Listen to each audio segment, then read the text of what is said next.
नमस्ते आप सभी को, आपका स्वागत है मेरे चैनल दुर्गा टैरो में। और मैं हूँ वैशाली शर्मा। आप मेरे चैनल से पर्सनल टैरो रीडिंग ले सकते हैं, हवन सेवा ले सकते हैं और माला जाप सेवा ले सकते हैं।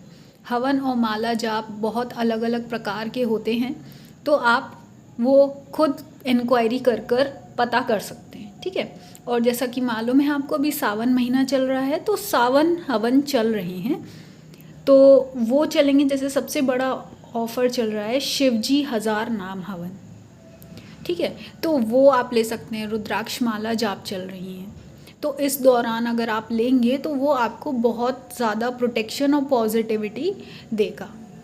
अब हम आते हैं आज के मैसेज पर, देखते हैं कार्ड्स आपके लिए क्या कह रहे हैं।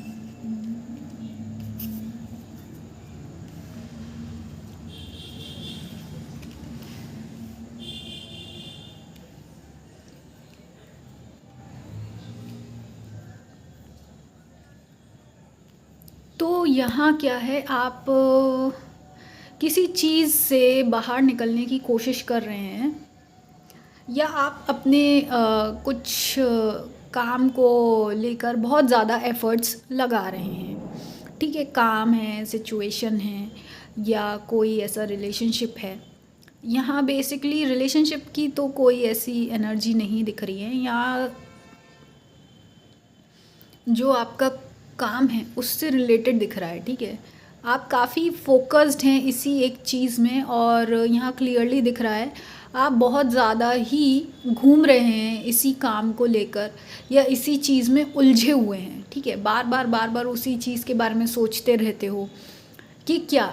अब देखो यहाँ पे हो क्या रहा है, आपको ऐसा लगता है कि आप स्टक हो, आप केपेबल नहीं हो, या आप जो आपको भाई जिम्मेदारी दी गई है, या जो आप पर इस समय जो कहते हैं ना परिस्थिति आन पड़ी है, सिचुएशन आन पड़ी है, आपको ऐसा लगता है कि उसमें जो है और पास के लोग गलत एनर्जी दे रहे हैं। उसकी वजह से ये है कि आप अपने आप को थका हुआ, हारा हुआ महसूस कर रहे हो, और आपको ऐसा लगता है कि आप केपेबल नहीं हो। मतलब एक वो वाला जोन होता है ना, कहेंगे भाई अब तो ये काम नहीं हो पाएगा, या भाई हम पर नहीं हो पाएगा, है ना।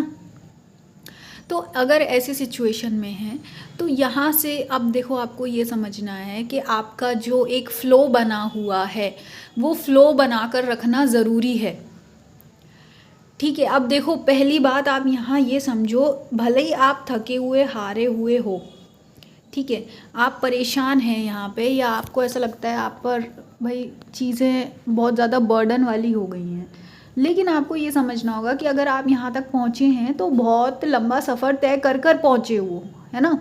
और अगर आपकी यहाँ तक पहुँचना आसान नहीं था, आपने बहुत सारी चीज़ें देखी हैं, बहुत सारी चीज़ें सीखी हैं, अचीवमेंट्स रहे हैं, आपने इकट्ठा किया है ना। और वो सब चीज़ों को आपने, बहुत सारी ऐसी लोग थे, अपॉर्चुनिटीज़ थी, रिश्ते थे जो कि आप पीछे छोड़ कर आए हो, है ना। बहुत सारी ऐसी हैबिट्स थी, आपकी सोच थी, माइंडसेट था जो आपने पीछे छोड़ा है, त्यागा है ना। तब जाके आप इस पॉइंट तक पहुँचे हो। तो अब यहाँ आपके लिए गाइडेंस ये आ रहा है कि आपको अपना फ़्लो बना कर रखना है।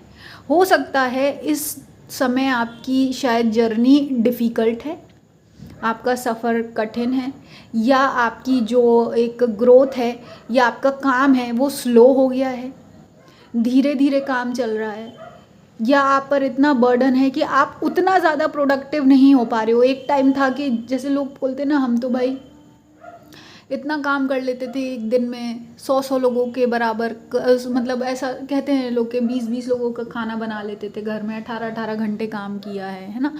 तो अगर उस सिचुएशन से आपको ये समझना है कि वो फ़्लो बना कर रखना है ना, ठीक है। आज आप काम नहीं कर सकते 20 के बराबर का, पर आप 5 के बराबर का तो कर रहे हो ना। तो आपको वो चीज़ बना कर रखनी है। आप ये मत देखो कि तब ज़्यादा था अब कम है, या अब कम है अब ज़्यादा है, या अब हम छोटे लेवल पर आ गए हैं अब क्या होगा।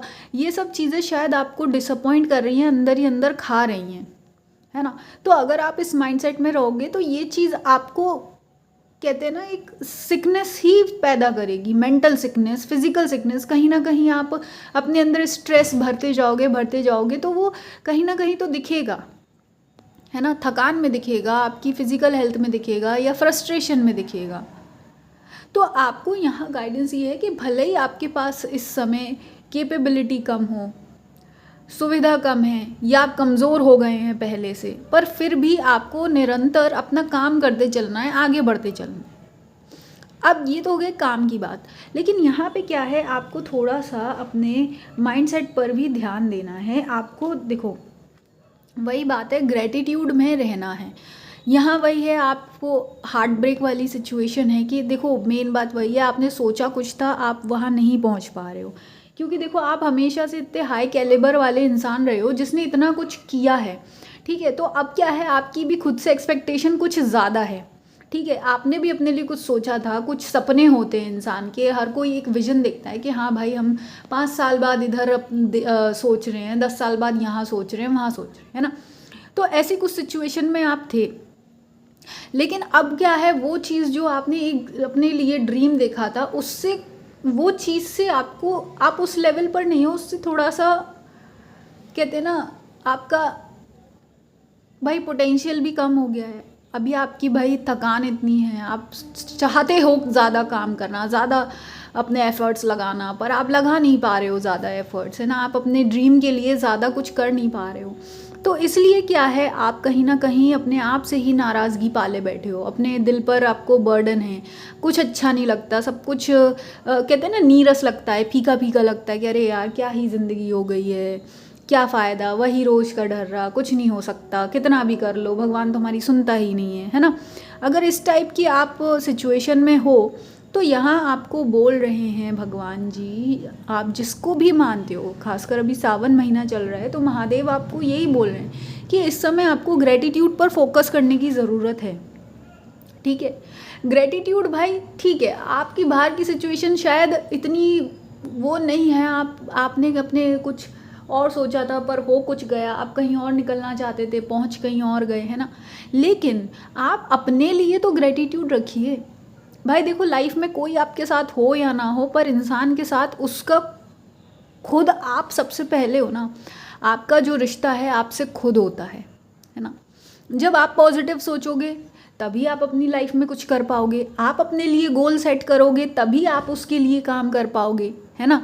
आप अपने लिए अगर हाई भाई सोचोगे कि भाई मुझे वहाँ तक पहुँचना है, एटलीस्ट आपने अपने लिए सोचा ना, तो पहला रिश्ता तो आपका खुद से हो गया ना, कि आप अपना अच्छा चाहते हो, या आप अपनी लाइफ को ऐसा बनाना चाहते हो, या आप वहाँ तक पहुँचना चाहते हो, है ना।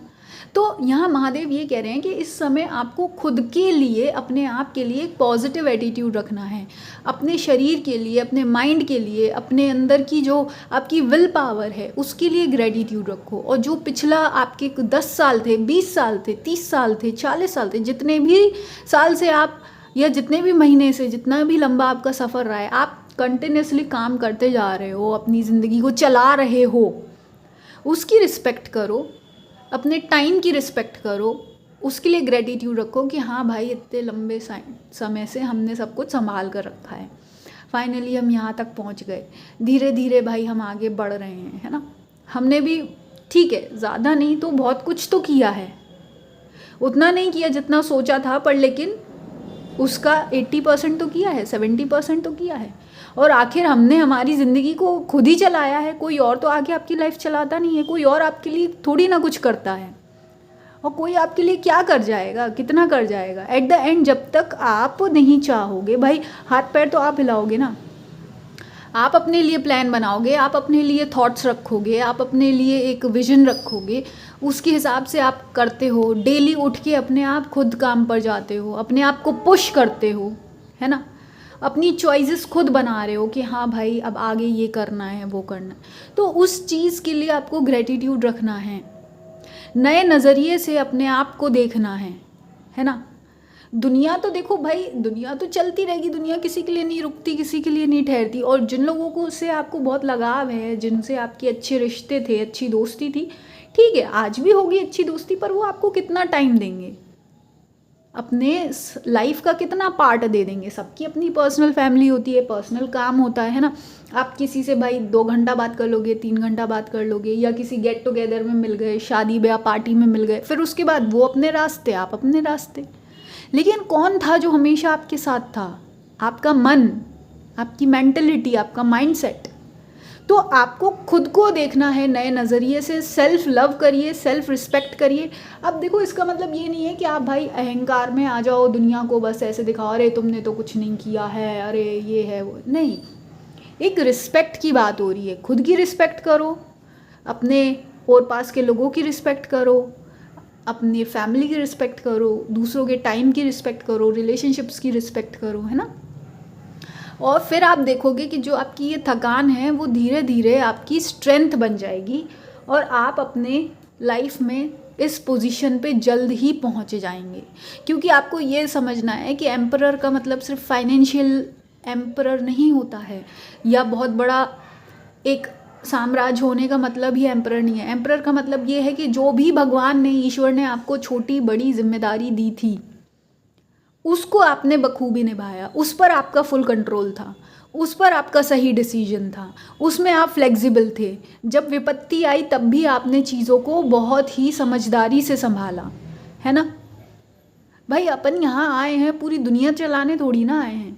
हमारी जिम्मेदारी है कि जितना भी हमारे दुनिया का काम है, हमारी छोटे से घर का काम है, जो हमारे छोटे से ऑफिस का काम है, जितना जितना हमारे दायरे में रिश्ते आते हैं, दायरे में काम आता है, उस पर हमारा फुल एक कंट्रोल होना चाहिए। उसके लिए हमको एक रिस्पेक्ट होनी चाहिए, है ना, एक रॉयल रिस्पेक्ट होनी चाहिए कि हाँ भाई ये भगवान का काम है, हमें इसको बिल्कुल द बेस्ट बनाना है, बिल्कुल परफेक्शन से करना है ना। तो वही आपको आपकी एक आइडेंटिटी बनाती है इंसान की, है कि नहीं। तो इस बात का आप गुरूर रखिए, अपने आप के लिए रिस्पेक्ट रखिए, अपने आप से प्यार करिए, और धीरे धीरे आपकी लाइफ में पॉजिटिविटी भर रही है। और अभी शायद आप भले ही आप अंदर से मेंटली आप स्ट्रेस हैं, पर आपको ये देखना है कि आपने ऑलरेडी अपने लाइफ में बहुत कुछ पॉजिटिविटी कमाई है और पॉजिटिविटी भरी है, और लोग इसलिए आपकी रिस्पेक्ट करते हैं, ठीक है। अब ज़रूरी नहीं कि वो आकर आपको दिखाएं या बताएं, पर लेकिन जो लोगों की माइंड है, माइंड में आपने बहुत रिस्पेक्ट कमाई हुई है ना। तो यही आपके लिए संदेश है। बाकी आप पर्सनल टैरो रीडिंग, हवन और माला जाप के लिए कांटेक्ट कर सकते हैं। व्हाट्सएप नंबर दिया गया है डिस्क्रिप्शन बॉक्स में। मैं मिलूँगी आपको नेक्स्ट रीडिंग में।